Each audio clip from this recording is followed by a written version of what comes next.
A partir del 28 de febrero a las 8 de la noche con 1 minuto, la sede apostólica estará vacante.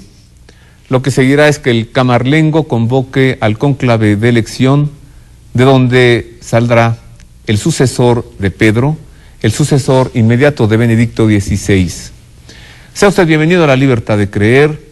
Hoy hablaremos en este segundo programa especial sobre este tema que ha atraído la atención de todo el mundo, a partir de la renuncia del Papa Benedicto XVI, a partir del anuncio de su renuncia, presentado por él mismo el pasado 11 de febrero.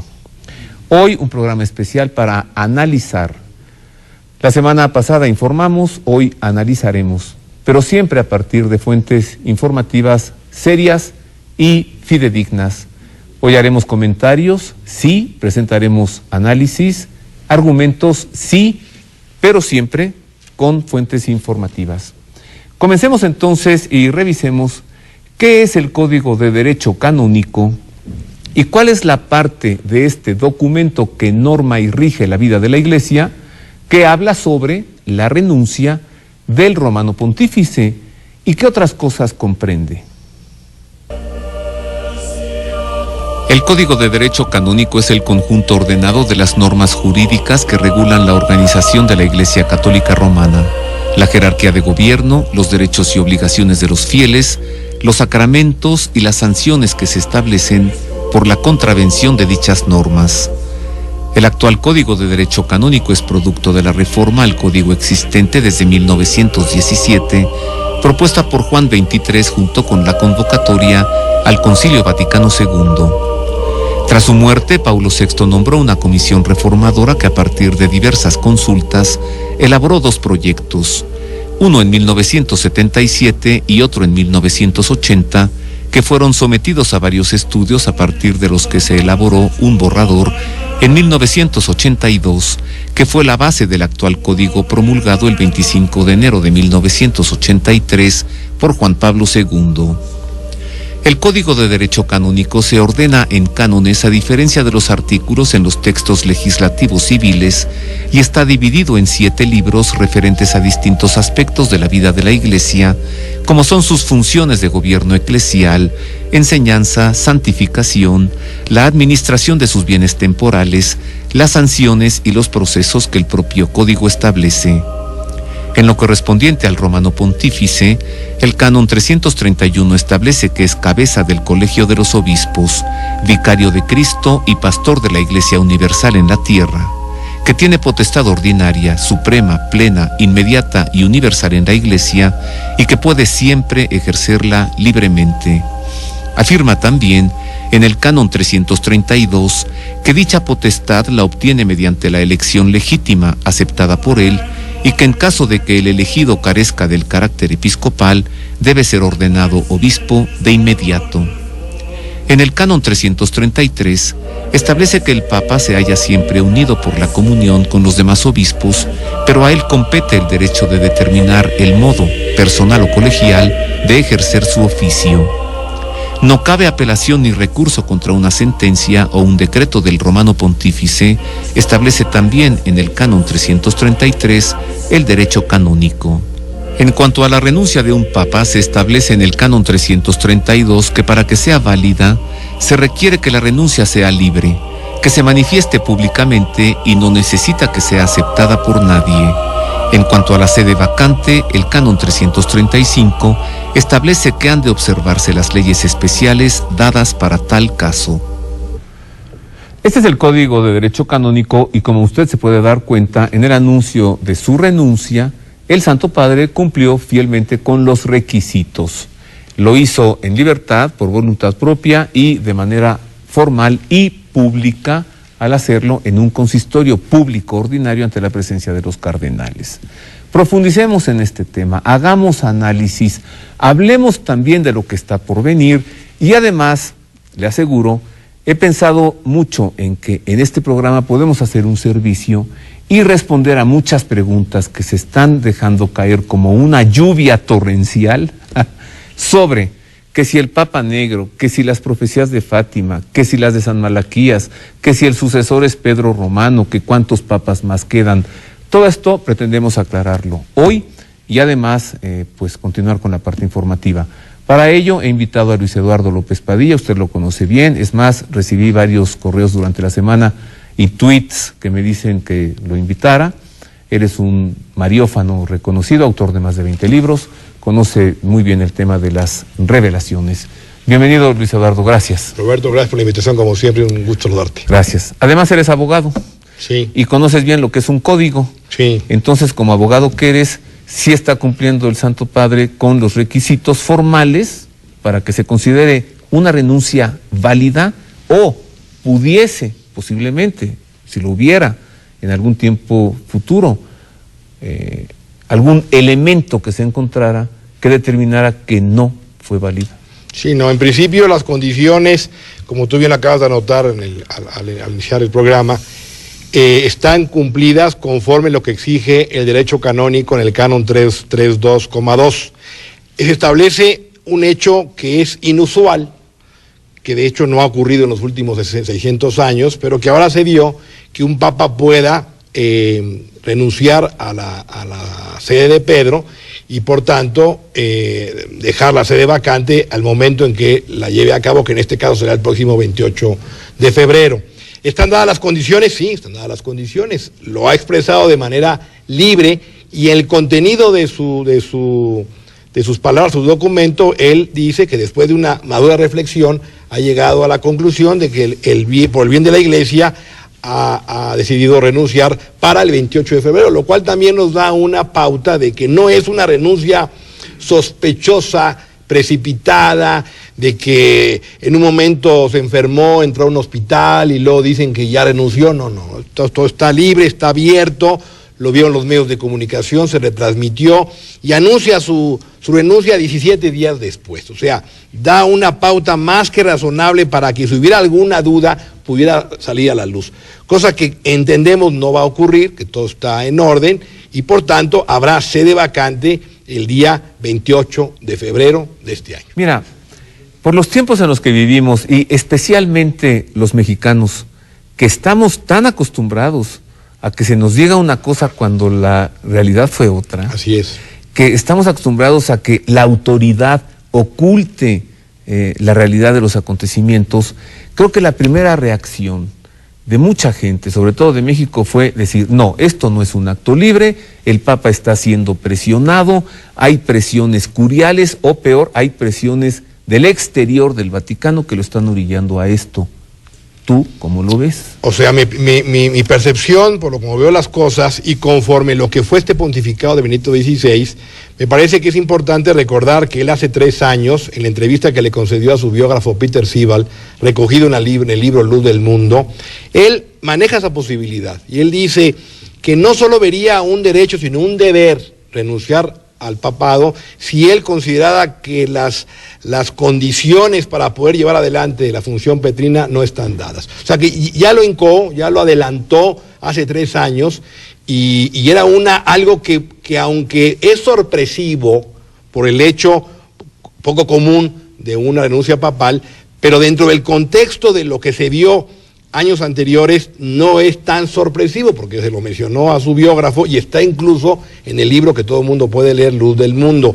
Y hace 10 semanas, en otra charla confidencial, él expresa que ya no puede más, que ya entiende que ha dado todo, que ha llevado la cruz hasta el límite y que debe venir otra persona a suplirlo. Y eso lo dijo hace 10 semanas. Esa palabra que usaste, sorpresiva, es la misma que usa el cardenal Angelo Sodano, quien en su calidad de decano del Colegio Cardenalicio lee una respuesta a título del Colegio Cardenalicio después de escuchar el anuncio de la renuncia del Santo Padre y dice, estamos muy sorprendidos.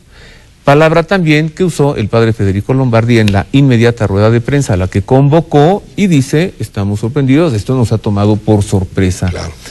Tú presentas este antecedente, lo que le dijo el Santo Padre a Peter Sibald en el libro Luz del Mundo. El padre Federico Lombardi, director de la Sala de Prensa de la Santa Sede, también se refirió a ese libro.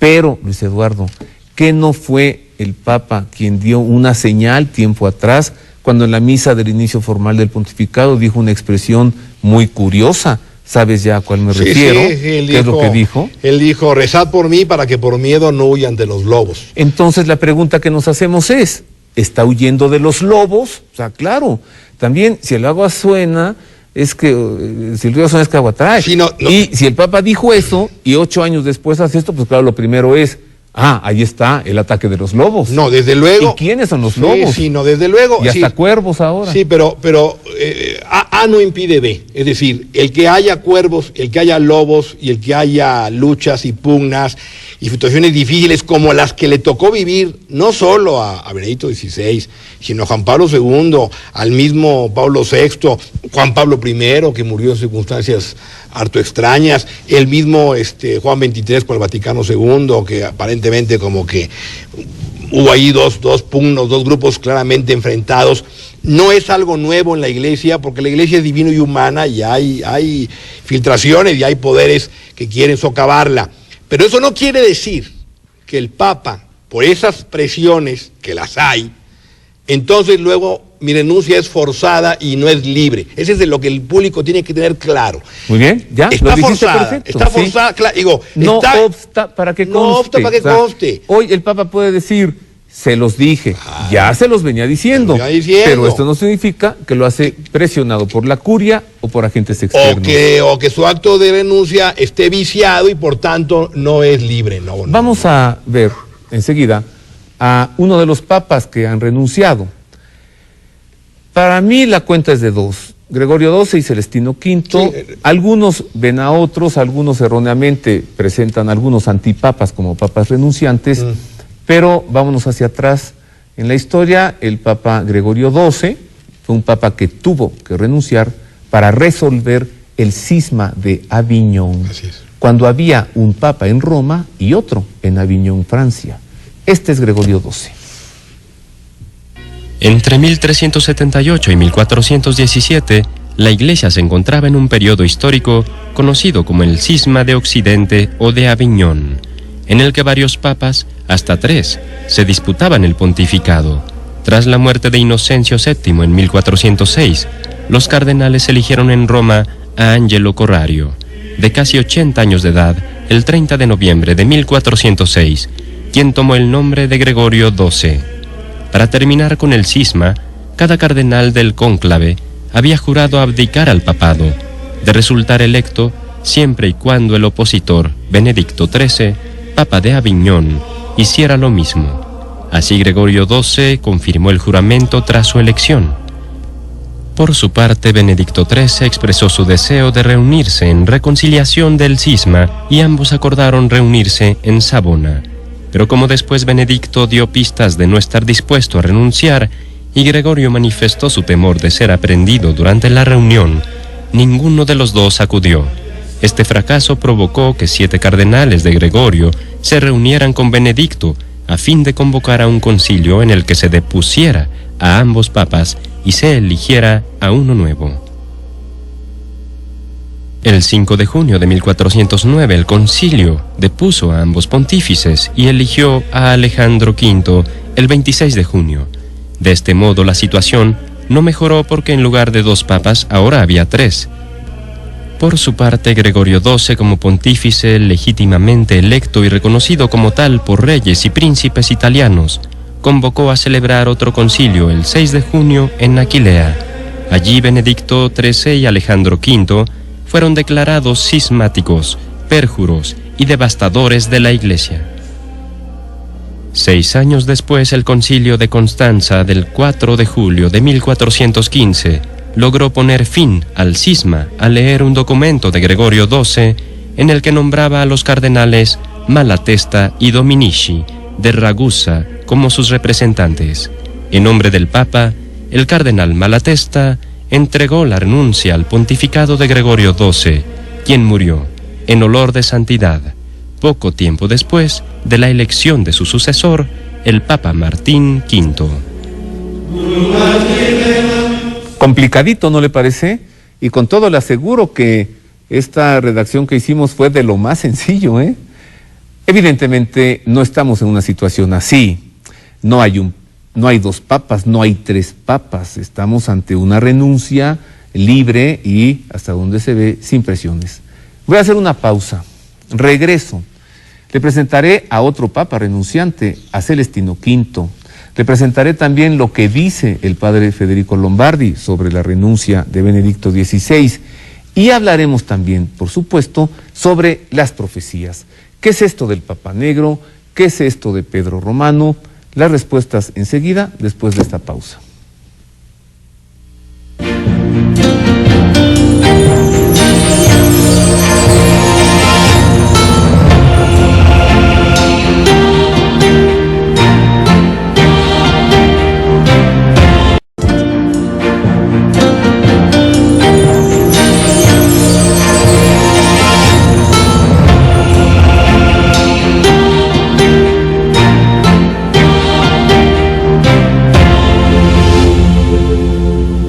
Estamos hablando sobre la renuncia de Benedicto XVI, sus posibles causales, sus repercusiones, lo que ha de venir.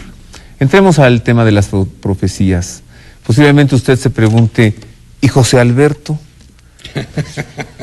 ¿Dónde está José Alberto Villasana? Él vendrá la próxima semana y estaremos juntos los tres. Bueno, vamos enseguida al editorial del nuevo director del Centro Televisivo Vaticano, Darío Eduardo Viganò, que nos entrega la siguiente reflexión sobre estos acontecimientos. Después de haber examinado ante Dios reiteradamente mi conciencia, he llegado a la certeza de que por la edad avanzada ya no tengo fuerzas para ejercer adecuadamente el ministerio petrino. Con estas palabras, el lunes 11 de febrero de 2013 a las 11:46 horas, el Papa Benedicto XVI anuncia al mundo su libre decisión de dejar el ejercicio del ministerio petrino. Inmediata la reacción de los medios de comunicación de todo el mundo, con un trabajo extraordinario de información y de coordinación en la sala de prensa vaticana y del padre Federico Lombardi. Ningún motivo para la renuncia, salvo lo que el Papa ha repetido en varias ocasiones. En el mundo de hoy, sujeto a rápidos cambios y agitado por cuestiones de gran importancia para la vida de la fe, para gobernar la barca de San Pedro y anunciar el Evangelio, es necesario también el vigor tanto del cuerpo como del ánimo. Vigor que en los últimos meses ha disminuido en mí hasta el punto de que debo reconocer mi incapacidad de administrar bien el ministerio que me ha sido confiado. Ante esta escena cobran una fuerza mayor las palabras que 3 días antes, con motivo de la visita a los seminaristas de la diócesis de Roma, había pronunciado comentando la primera carta de Pedro.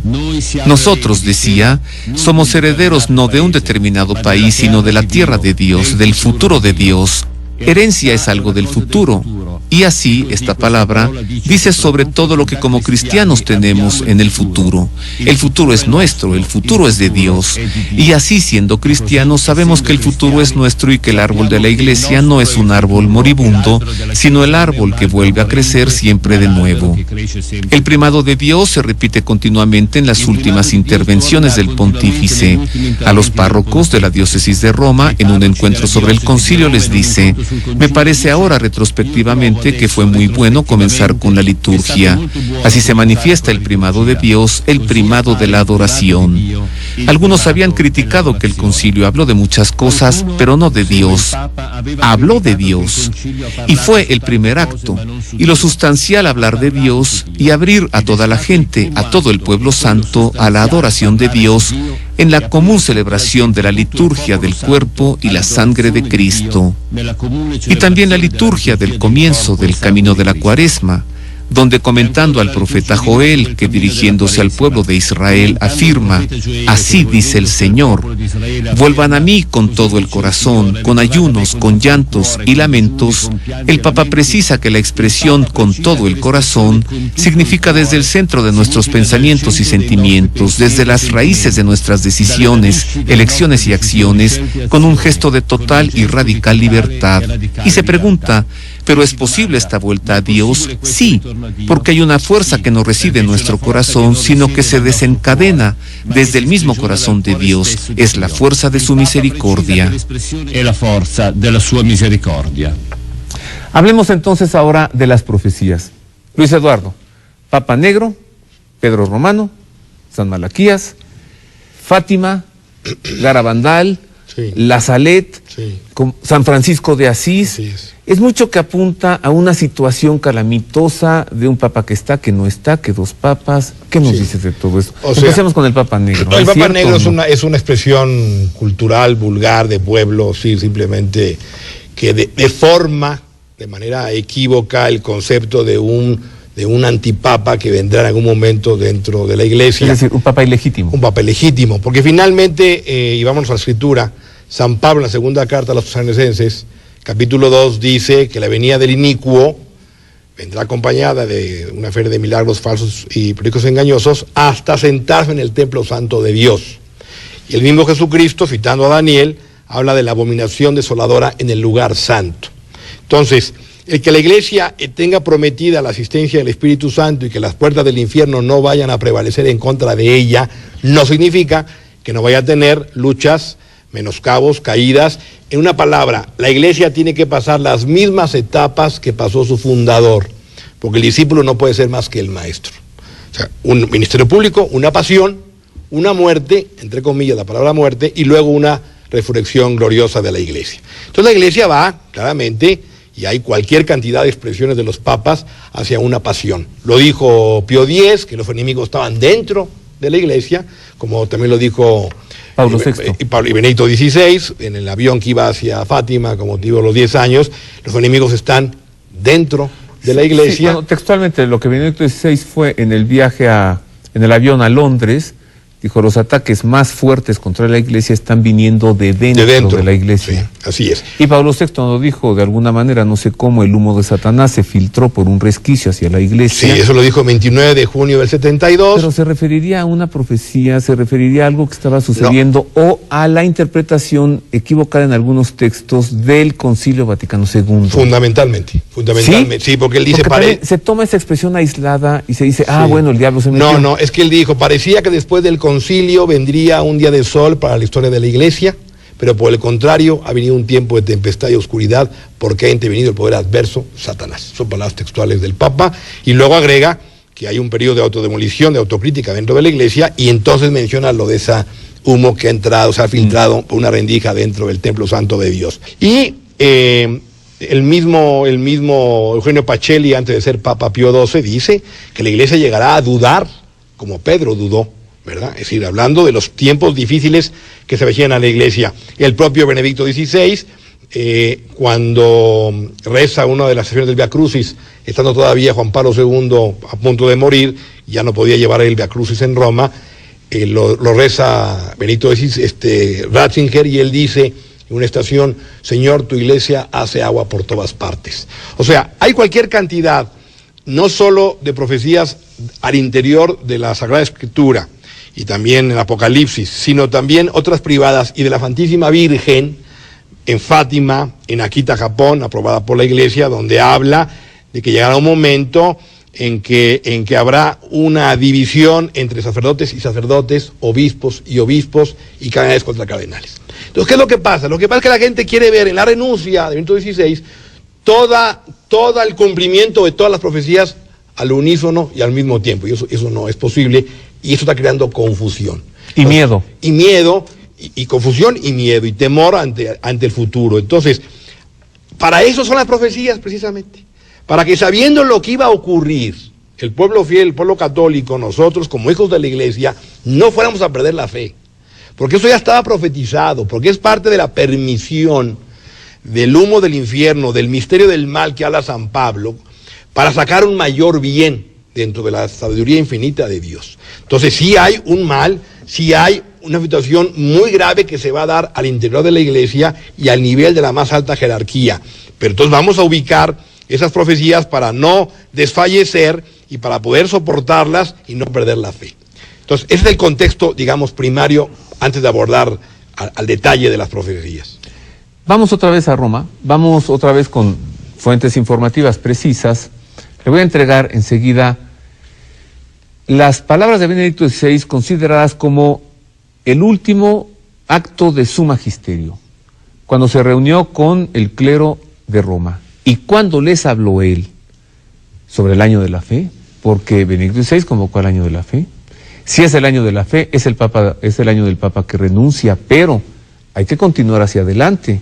Escucha muy bien lo que el Papa habla sobre la celebración del año de la fe y lo que pide él a los sacerdotes en lo que ha de venir.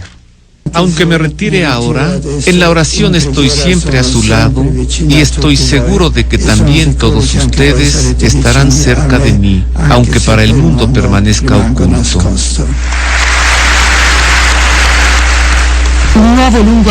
Un nuevo aplauso largo, conmovido, intenso, sincero, rodeó a Benedicto XVI. La ocasión la ofreció el encuentro del Papa con los párrocos y sacerdotes de Roma, el último antes de dejar el ministerio petrino. Una charlita, como la definió el pontífice, que durante más de 45 minutos tuvo como protagonistas los recuerdos del perito conciliar Joseph Ratzinger. Con pasión y sabiduría, el pontífice recordó el entusiasmo de este evento, las expectativas, los protagonistas, los grandes temas centrales de las sesiones, como el misterio pascual, centro del ser cristiano, expresado en el domingo, día de la resurrección. En este sentido, es un pecado que hoy se haya transformado el domingo en el fin de semana, cuando es la primera jornada, es el comienzo.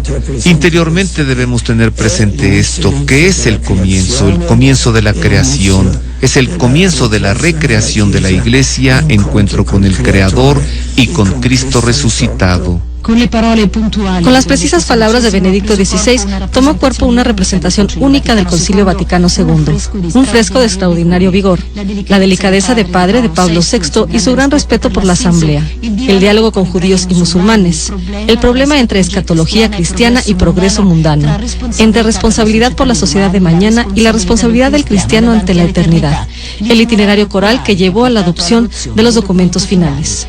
El Papa aclaró que todavía queda mucho camino que hacer para llegar a una lectura real del espíritu del concilio, cuya aplicación todavía no es completa, y dedicó la parte conclusiva de su discurso al papel de los medios de comunicación. Y mientras el concilio de los padres se realizaba dentro de la fe, era un concilio de la fe que buscaba el intellectus, que intentaba comprender los signos de Dios. El concilio de los periodistas no se realizó naturalmente dentro de la fe, sino dentro de las categorías de los medios de comunicación de hoy, esto es, fuera de la fe, con una hermenéutica distinta. Era una hermenéutica política. Para los medios de comunicación, el concilio era una lucha política, una lucha de poder entre distintas corrientes en la Iglesia. Finalmente, el obispo de Roma confortó a sus sacerdotes, recordando que en todo tiempo, independientemente de las condiciones históricas, Jesús vence y sigue obrando por medio de su Iglesia.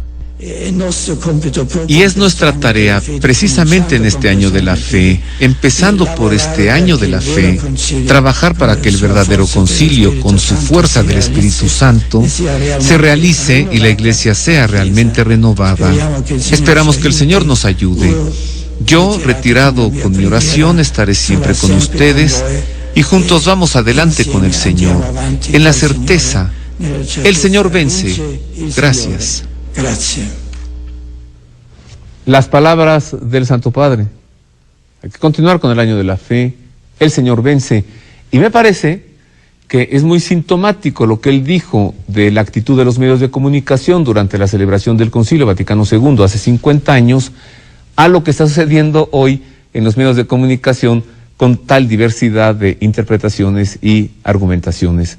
Evidentemente, por un lado, están los procesos hacia la sede vacante y hacia el cónclave de elección, y por otro lado está un trabajo mediático muy bien hecho, sí, pero a veces muy distorsionado, cuando hoy vemos a gran cantidad de comentaristas que de pronto comentan y saben todo, y saben del humo blanco, y saben incluso quién va a ser el sucesor.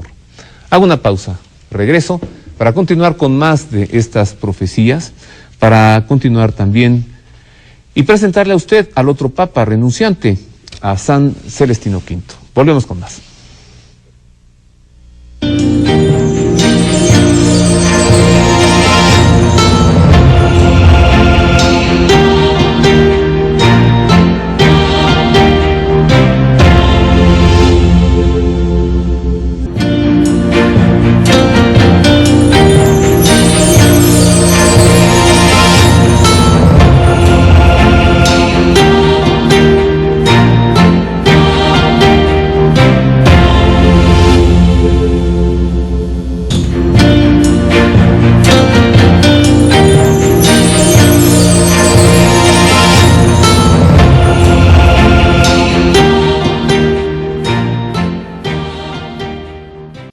Conozcamos al otro papa renunciante, santo, Celestino V. Él sí, sin lugar a dudas, muy presionado, obligado, orillado a renunciar. Mire por qué.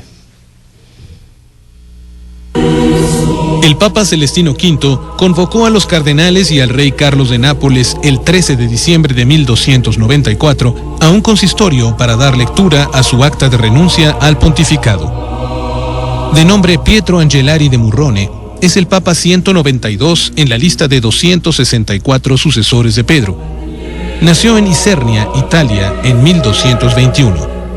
Se hizo monje benedictino a los 17 años, fue ordenado sacerdote en Roma y llevó una vida eremítica en las grutas del Monte Murrone, en los Abruzzos y en el Monte Magella. Solían llamarle Pedro el Ermitaño. Vivía en la pobreza, dedicado a la oración y a copiar libros. Mientras tanto, la Iglesia pasaba por momentos dificultosos porque tras la muerte del Papa Nicolás IV, los cardenales no lograban elegir al sucesor y la sede apostólica llevaba ya 2 años y 3 meses vacante. Así las cosas, en 1294, los cardenales, reunidos en Perugia, eligieron papa a Pedro el Ermitaño a la edad de 73 años. La decisión resultó de buscar a un hombre probadamente santo y de evitar favorecer a candidatos de conveniencia política. Pedro de Murrone, a pesar de que huyó para disuadir a los cardenales, fue ordenado obispo de Roma en la Catedral de L'Aquila, donde tomó el nombre de Celestino V.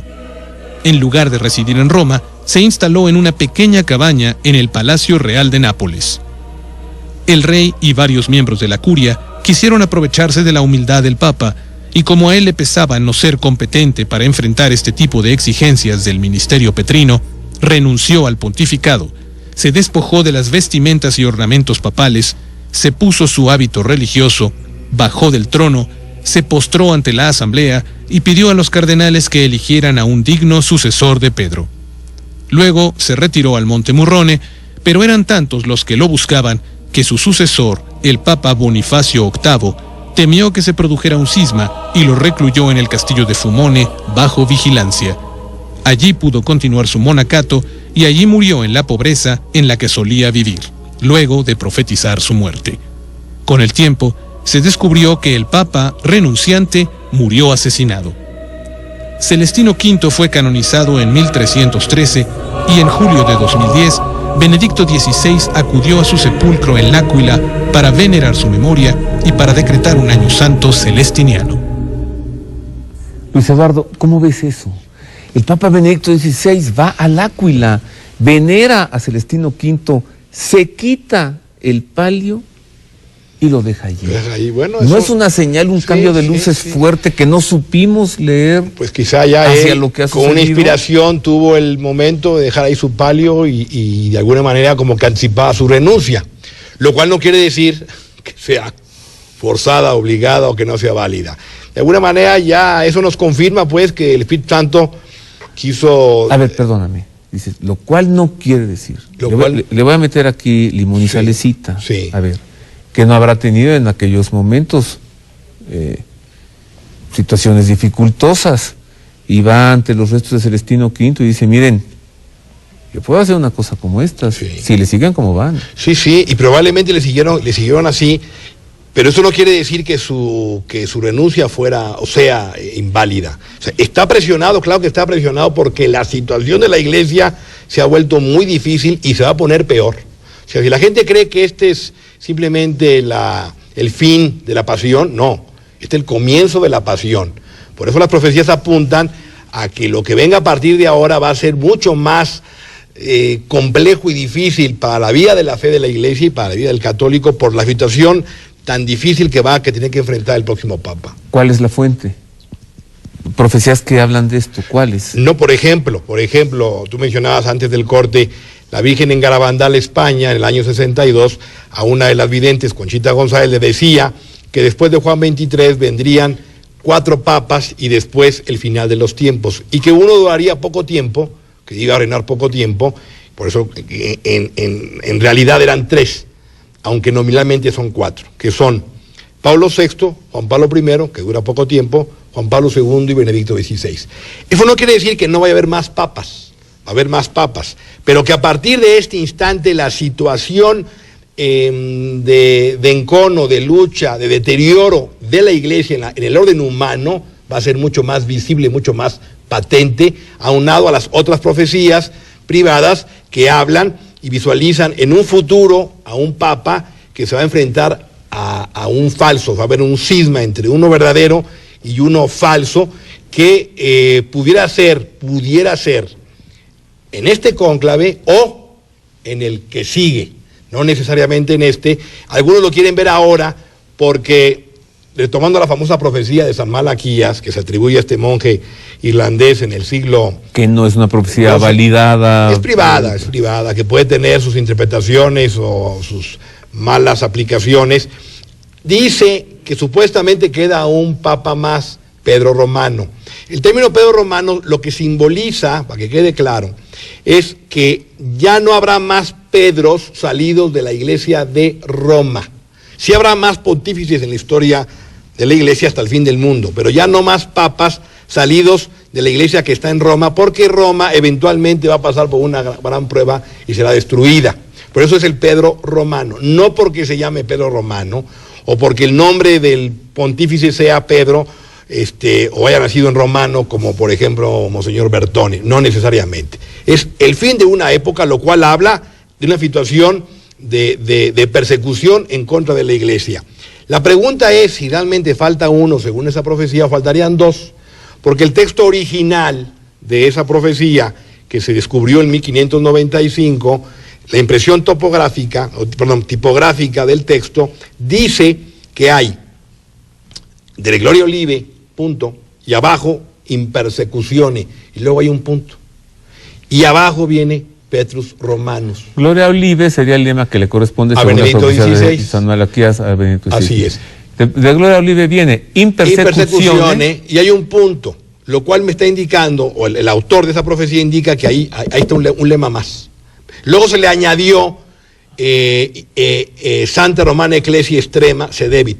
Eso lo añadió un comentarista de nombre Padre Alfonso Chacón, que fue el que anotó, en el siglo XVI anotó todos los lemas que le correspondían a los papas que ya habían pasado por la sede de Pedro desde 1148, que empieza la profecía, hasta el 1596. Entonces él añadió esa in extreme Santa Romana Ecclesia Sedevit. ¿Qué significa? Que significa que es la última persecución que va a sufrir la iglesia romana y la Santa Sede. O sea, es lo que está diciendo, porque entendía que ya como venía Pedro Romano, ahí se acababa todo.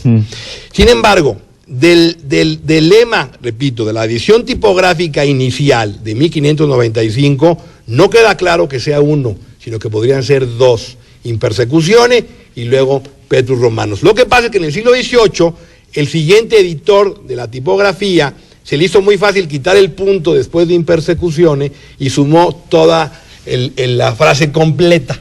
A ver, tengo medio minuto, solo por puntualizar.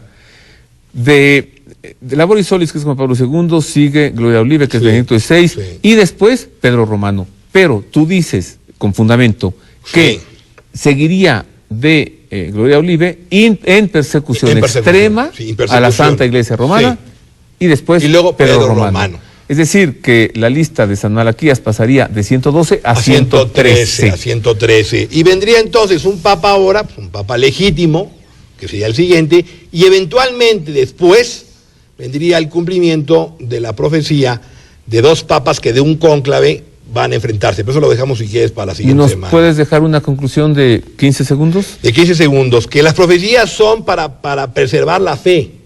En la medida en que el Señor nos anuncia, la Virgen nos anuncia, lo que va a ocurrir es para que cuando ocurra no vayamos a perder la fe, porque la flecha duele menos cuando la vemos venir. Entonces todo esto que estamos viviendo ya está profetizado. Hay que rezar y hay que prepararnos para que nuestra fe no vaya a menguar en momentos en que nuestra Madre Iglesia parezca que va a decaer. Nos vemos aquí el próximo domingo. Si Dios quiere. Tú, José Alberto, y un servidor. Gracias. Y también para hablar de Garabandal, de los famosos... creo que ya mencioné, los cuatro papas. Bueno, muy interesantes. Nosotros continuamos. Mire, esta semana no hubo audiencia general porque el Papa tomó el retiro de Cuaresma junto con toda la curia romana, así que en lugar de la audiencia le entregamos el Ángelus del domingo pasado. Esto dijo el Santo Padre. Al rezar al mediodía el penúltimo Ángelus dominical de su pontificado, el pasado domingo 17 de febrero, Benedicto XVI reflexionó con los miles de fieles y peregrinos de todo el mundo que se dieron cita en la Plaza de San Pedro del Vaticano sobre este tiempo de Cuaresma, en que invitó a pedir a Dios que la contemplación de los misterios de su pasión, muerte y resurrección nos ayude a seguir al Señor más de cerca. En lengua española, el Santo Padre saludó a los peregrinos reunidos con él en la Plaza de San Pedro y les entregó el siguiente mensaje. Saludo cordialmente a los peregrinos de lengua española.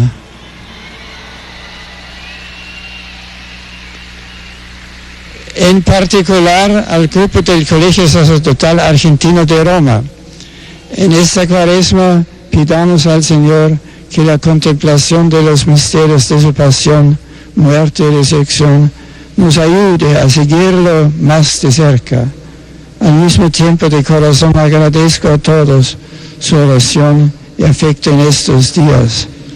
Os suplico que continuéis rezando por mí y por el próximo Papa, así como por los ejercicios espirituales que empezaré esta tarde junto a los miembros de la Curia Romana. Llenos de fe y esperanza, encomendemos la Iglesia a la maternal protección de María Santísima. Muchas gracias. Sit nomen Domini benedictum, ex hoc nunc edusque in saeculum, adiutorium nostrum in nomine Domini, qui fecit caelum et terram, benedicat vos omnipotens Deus, Pater et Filius et Spiritus Sanctus. Amen. Grazie.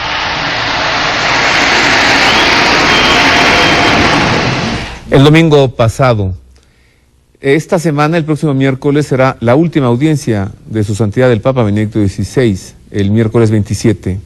Al día siguiente, el jueves 28, se reunirá con los cardenales en el aula clementina del Palacio Apostólico para despedirse de ellos. A las 5 de la tarde abordará un helicóptero que lo llevará al Palacio Apostólico de Castel Gandolfo. Le acompañará el decano del Colegio Cardenalicio, el cardenal Angelo Sodano. A las 8 de la noche en punto firmará su renuncia. Y de todo esto nosotros le daremos cuenta a usted la próxima semana.